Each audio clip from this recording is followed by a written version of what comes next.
The Lawyer Who Rocks is brought to you by Hughes Media Law Group. You can visit HMLG at hmlglaw.com. Keep up with the podcast on social media at HMLG Law on all major platforms and be sure to follow us there. Thank you for listening and enjoyed this episode of The Lawyer Who Rocks. My name is Jolene Winther Hughes. I am a lawyer who rocks. When it comes to having your back, there ain't nobody better. This you better believe. Jolene. Today, my guest is an entertainment maven. She has worked at some of the biggest networks in television, including Nickelodeon and MTV, and is now a vice president at Sesame Workshop, the nonprofit educational organization of Sesame Street. I love my guest, Tanya Haider, so much. You have no idea. So I am so excited that she's joining me all the way from New York. Welcome, Tanya. Thank you, Jolene. Happy to be here. You know that you are seriously one of my favorite people in the entire world. So I have been looking forward to this for so long. But I want to start from the beginning and sort of go back because you didn't get to be where you are today without going through some stuff. So where are you from originally? I grew up in Pakistan.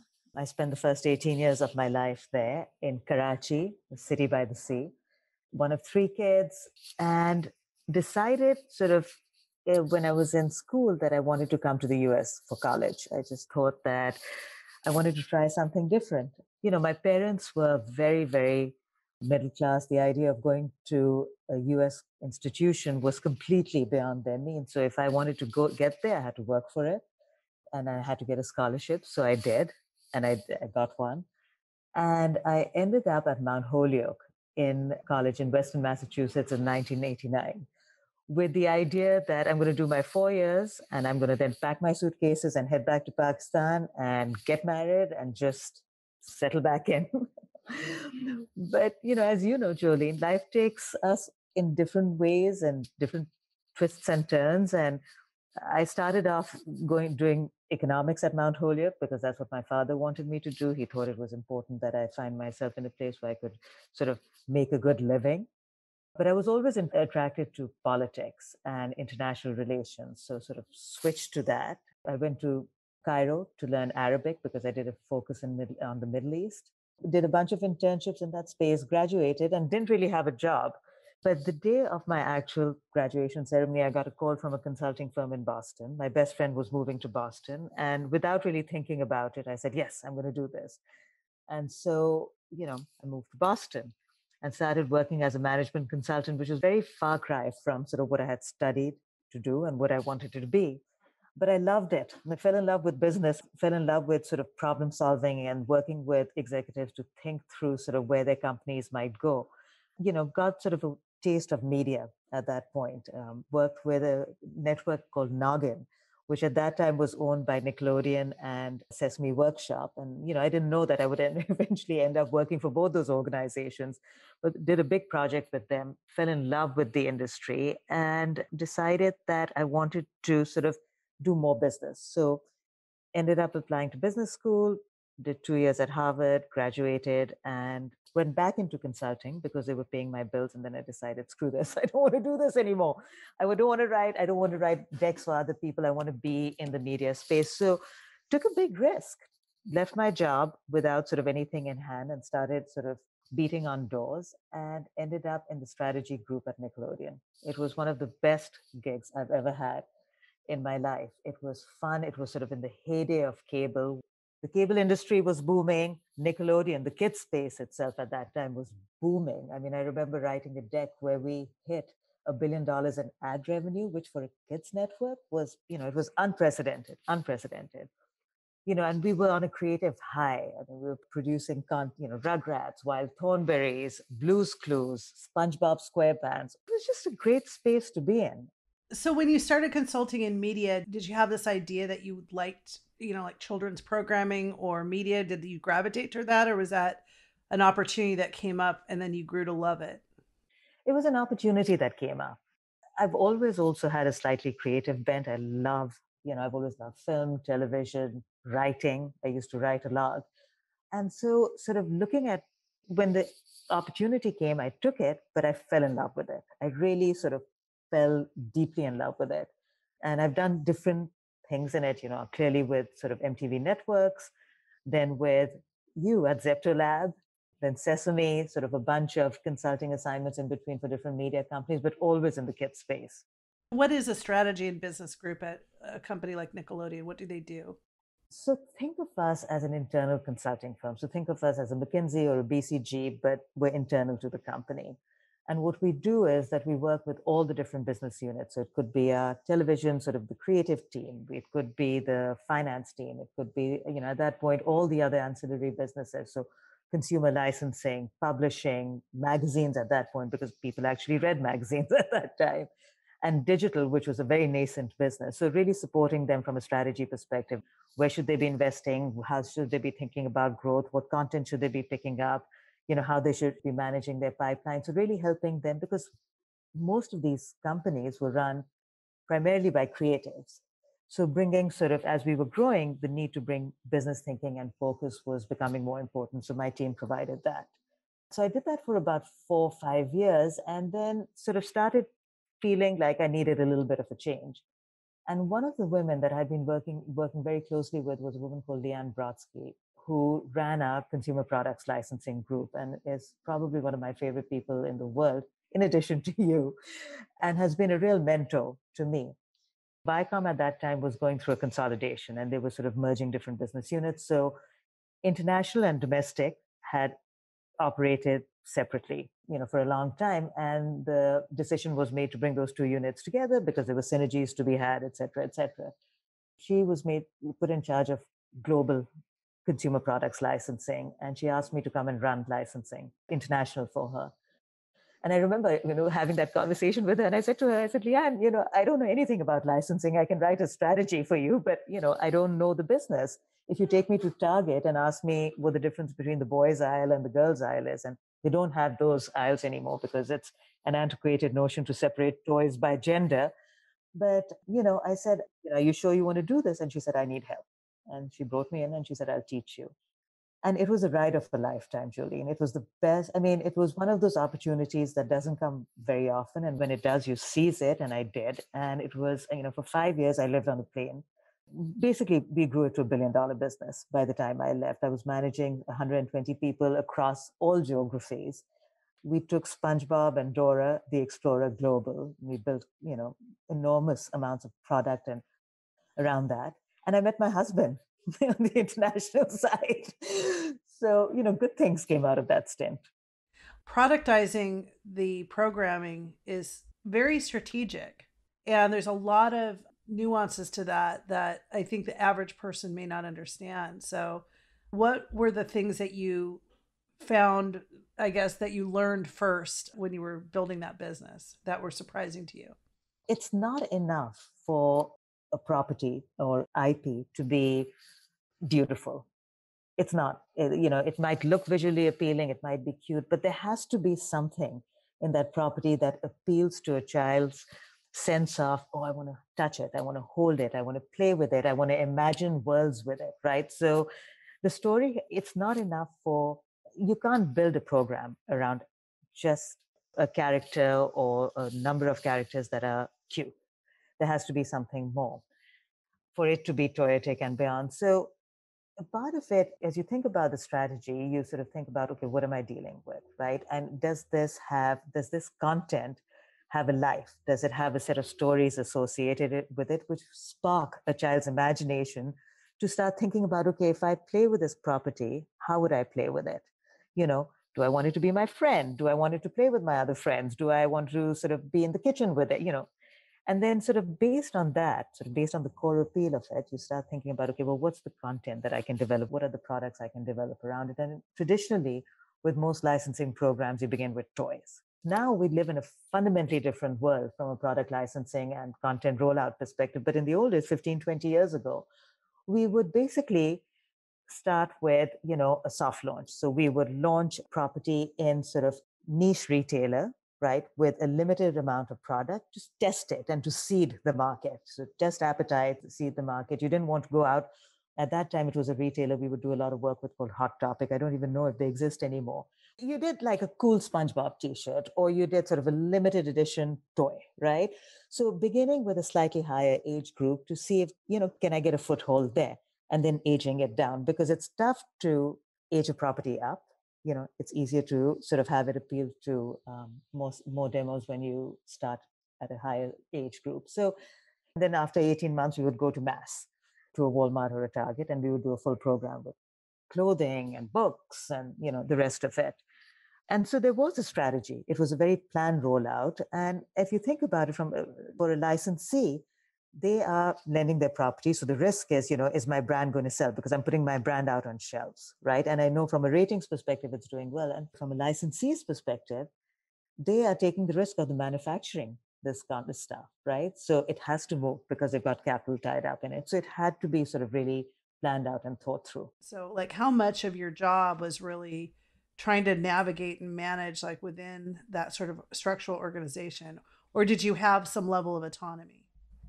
The licensing division was a profit machine for Nickelodeon because it's pure margin, because you're not taking the risk of manufacturing. So, if you're doing $100 million of royalties, right, which is roughly about $1 billion in wholesale and $2 billion at retail, then most of that 100 million falls to your bottom line, because you have a licensing team that deals with sort of manufacturers and sort of licensee partners, a marketing team, but there's really not much capital required beyond that.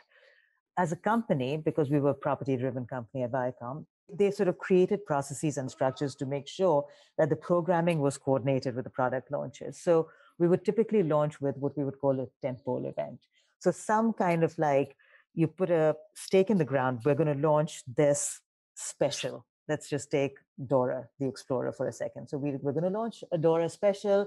This focus of the theme of the special is going to be the snow queens or fairy princesses or something. The Fisher Price toy line would be focused on that same theme. The t-shirts would have that theme on it. The marketing and advertising that would go behind it would have that same theme. So it became one coordinated blast across the company, across the different divisions, and then across all our product partners, reflecting that same idea. And that created a swell, in the market, and allowed products to move, and retailers wanted that. There was a fair amount of coordination required across the company, but because the stakes were high in terms of the dollar value, it happened, and it happened relatively easily. Well, and the lead time on coordinating that is also a lot longer than most people think. So when a special comes on, you're not just dealing with, putting the property together, right? The animation together, but you're dealing with, just the manufacturing cycle and all of the different coordination on the product line and approvals and all of that. The amount of coordination and organization behind the scenes is pretty astronomical, isn't it? It's insane. I mean, you look at a doll and, and you think, wow, this is, yeah, I love this doll. I'm going to pay $20 for it. I mean, I remember like we would receive molds from the manufacturer, like the mold, the right colors, the plastic, the right colors, the face shape of the face. And there was this nonstop. And there's legal aspect of it also, because you don't want to pull the trigger unless it's absolutely right, because then, the manufacturer is liable for what they pull together, right?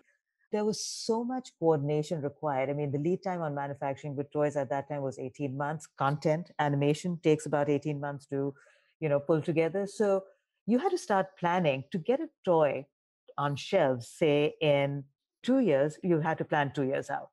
Think about it. There was work that was happening that you wouldn't see the fruition of for 24 months, 18 to 24 months. I spent a lot of time in Europe. Europe is the largest market for consumer products and for licensing. I spent a lot of time there in key markets like the UK, Germany, France, Spain, to sort of pull together our programs. So sort of, work with our partners, both sort of agents who we would work with on the ground to sort of pull the licensing programs together. So they would be the ones we couldn't afford at that time, because international was still relatively small. We couldn't afford to put people or boots on the ground in every country that we were in. So we would work with agents who would essentially serve as our proxy. So they would be the ones that would bring in the licensing deals. They would be the ones who would sort of do the approval process. And we would pay them for that. We would pay them a 30% cut of all our revenue.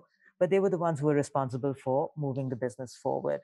Spent a lot of time in Japan and Asia. We did a big collaboration with Sanrio.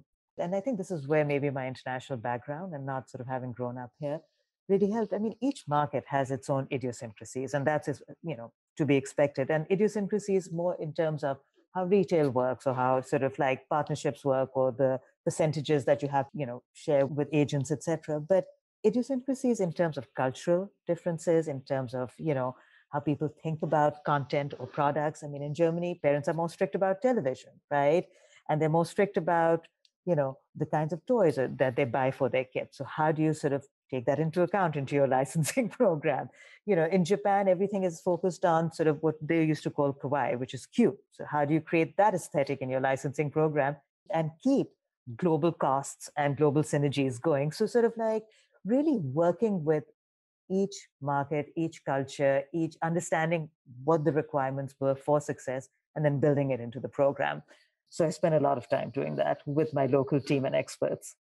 How did that expand your sort of footprint in the Viacom group? Having come up through strategy, I knew a lot of the senior executives and it helped me sort of communicate. I learned the licensing business, but the strategy piece stood me in good stead because I was very easily able to speak their language when I needed investments, when I was sort of making risky decisions. I could explain it to them in spreadsheets and PowerPoints that sort of allowed me to move things forward within a big corporation quickly. In terms of some of the other learnings I had at that time, Jolene, I think for me, one of the biggest ones was sort of the management experience and recognizing sort of what my strengths are and playing to those and building around sort of the areas which were either weaknesses or areas that I didn't know enough about. So, when I first came in, one of the first things I did was I looked at the general managers in each territory and I thought really hard about, who I wanted to keep or let go because, who headed the business in each territory was going to be critical to moving it forward.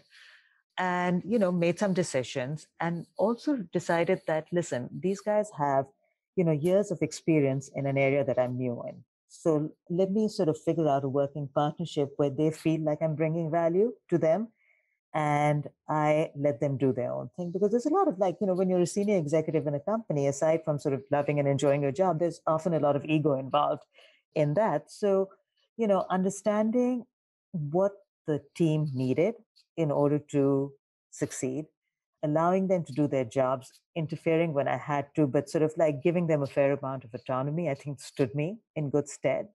It was nerve wracking because when you're responsible for the ultimate bottom line and you're sort of standing in front of the senior executives and saying, we delivered or we didn't deliver, ultimately, you're responsible. It felt to me intuitively that if I gave my team autonomy within sort of parameters, we collectively would be able to deliver on what we needed to. So I did that and we were very successful with it. Did you find that you were one of many women executives or one of few? Nickelodeon Viacom was an unusual place. There was a large amount or a large number of executives that were actually women.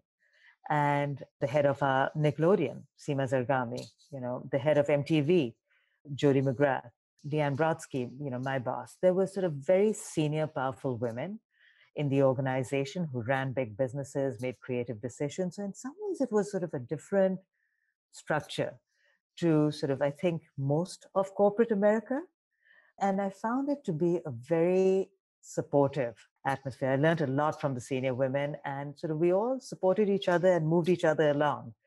The sort of the energy that I think that, very powerful, strong women have within corporate America. We're multitaskers and we're also can see big pictures and really move things along. And so you'd have a chance to say like what that kind of mentorship, what kind of role that meant to you and how that, guides you even now.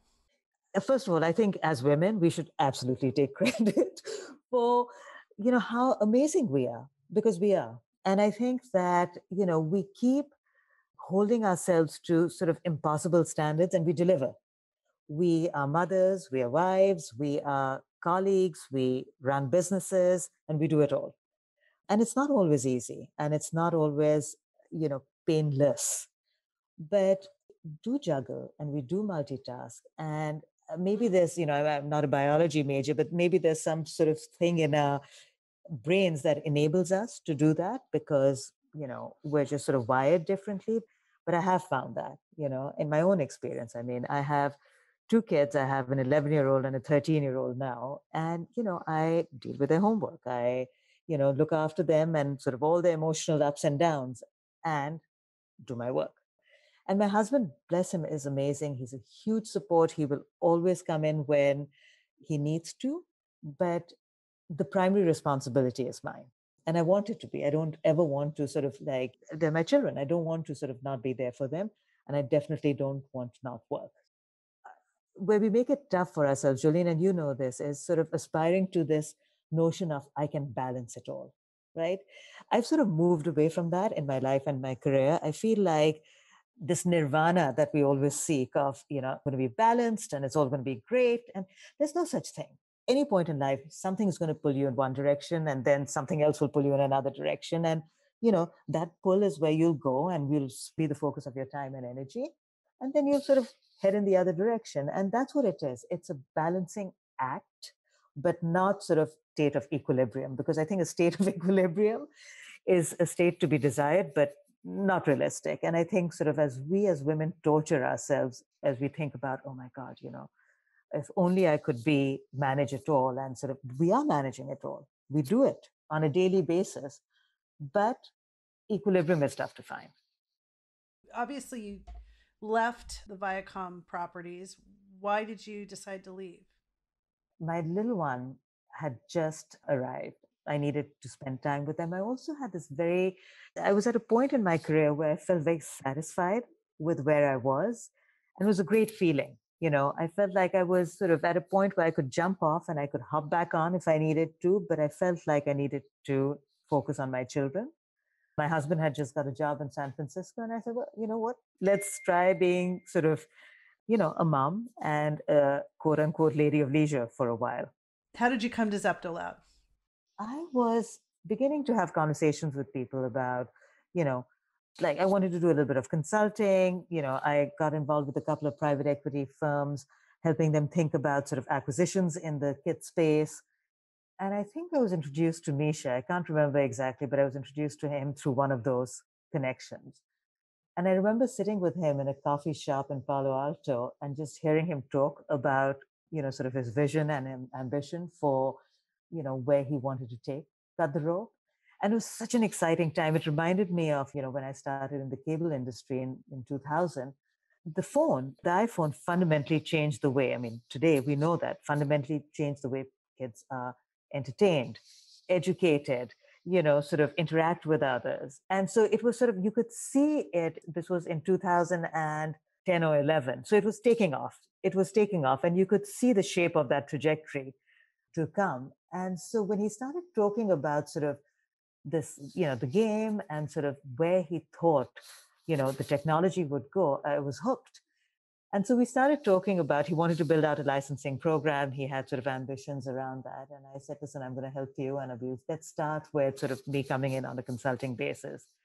And so that's when you and I met. That's when I joined. And I remember negotiating a deal with you, which you guys were in the throes of at that point as I joined. It was great. I mean, I was there for 4 years. I can't remember, but it was a long time. It started off as a consulting gig and I stayed. I'd love to hear your perspective on how you develop and maintain relationships with people as you're going through your career and the importance of that. When you're sort of working with somebody, you do the right thing by them. And we know this, when you negotiate, when you're sort of, partnering with somebody, you have to, the pie is pretty finite, right? The pie is what it is. And so, you have to think about how you share it. And, you've got to make sure that people you're working with feel as incented as you do. So I think that the relationships I had built when I was at Nickelodeon were based on, I mean, people worked with me, they thought I was fair. They thought I would do the right thing by them. And, that continued. And we kept in touch. We didn't speak to each other every month or maybe, sometimes for 6 months. But there was always sort of this degree of, staying in touch. And we were in the industry. We would meet, at the toy fairs, at licensing show, etc., and rekindle those connections. And since the fundamental experience was a positive one on both sides, it remained, you know. But I do think, I do want to say that the relationships will only get you so far. So somebody will take a meeting or sort of come in because they trust you or they had a good experience with you, but ultimately the property spoke for itself, right? So people joined us and sort of like, became sort of the cut the rope family because they felt that we could do something with it. Let's talk about where you're at now and how you're changing the world at Sesame. I left Zepto and start with Sesame immediately. Wanted to get back into sort of like trying to figure out. I knew I wanted to stay in media, kids media. And my boss, the guy who hired me at Nickelodeon, Jeff Dunn, had just been made the CEO at Sesame. And, he and I started talking. He wanted me to come in and sort of work on the international side. I felt like I needed a little bit of a break from international. And my kids were still young and we had just moved back to New York. So I said, you know what? He basically came back with a strategy role for me. So what I do now at Sesame is I head up strategy team. So again, sort of that internal consulting arm. I head up all our research functions. So market research, which is basically audience and brand and, analytics. And I head up our content research team, which is, one of the things that Sesame does is it's a nonprofit. We produce content that is nutritious for children. And we measure the impact of that content because we want to make sure that if we say we're educating kids, that we're actually delivering against that. So I have a big content research team that works very closely with the creative and production teams to actually, ensure that we can deliver on our promise. And then I run a small venture fund within Sesame. We invest in startups that sort of at the forefront of, back to what we were talking about, digital has fundamentally changed in how kids are entertained and educated. And we invest in those startup companies. So I do those three things. Does the workshop impact anything we see on screen at Sesame? We make all the content. We have big deals with Warner Media for not just Sesame Street, but new content we're producing, new IP. We have a big deal with Apple. We work with PBS. So there's a lot of content that comes out of the workshop that is bigger than just Sesame Street. Why is teaching sociological ideas to children so important to you and to Sesame?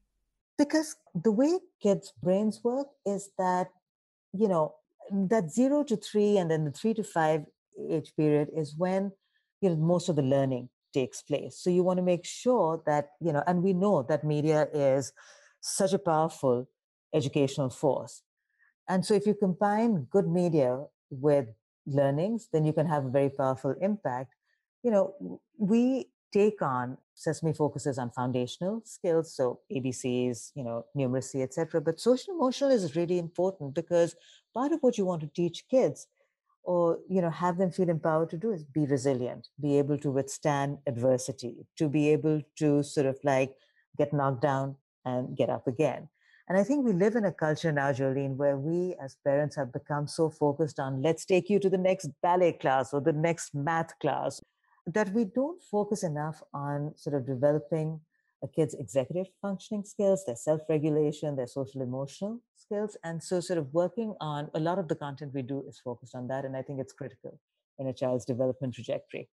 From your background into taking our cultural icons global to working in the nonprofit sector to educating kids and parents on social impact, I mean, everything you're doing is making such a difference for not just kids, but for the world. And just because you're just so cool and the most fun to hang out with, I think you're such a total badass. What do you think makes you a badass? I care very deeply about everything I do. I don't do things in half measures. And I bring, whether it's to my relationships, whether it's to my work, I bring sort of a lot of intensity and joy. You have one life to live, you should live it and enjoy it. To me, I think that's perhaps what makes me a badass in your terms. Well, I confirm all of that. You are all those things. Thank you so much for joining me and have a great rest of your day. Thank you. Take care. Thank you for listening to The Lawyer Who Rocks. If you've enjoyed it and want to hear more from business badasses, make sure you hit the subscribe button wherever you get your podcasts. While you're at it, please give us a review. It really helps us grow the show. The Lawyer Who Rocks is produced by Sean Fox and HMLG. If you've got an idea for a podcast, you can find Sean online at sfpodcast.com. A big thank you to Aaron Jones for our theme music, to Jeff Gilbert at Hairball Media for our awesome artwork, And thanks to my entire team at HMLG. If you need a lawyer who rocks, find us at hmlglaw.com. On the next episode, I said, well, do you worry about the competition? And he said, no. He said, my perspective is that my slice of the pie doesn't get any smaller. The pie just gets bigger. This podcast has been brought to you by HMLG.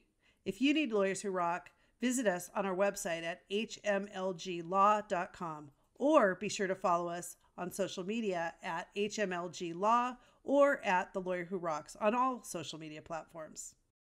We did it!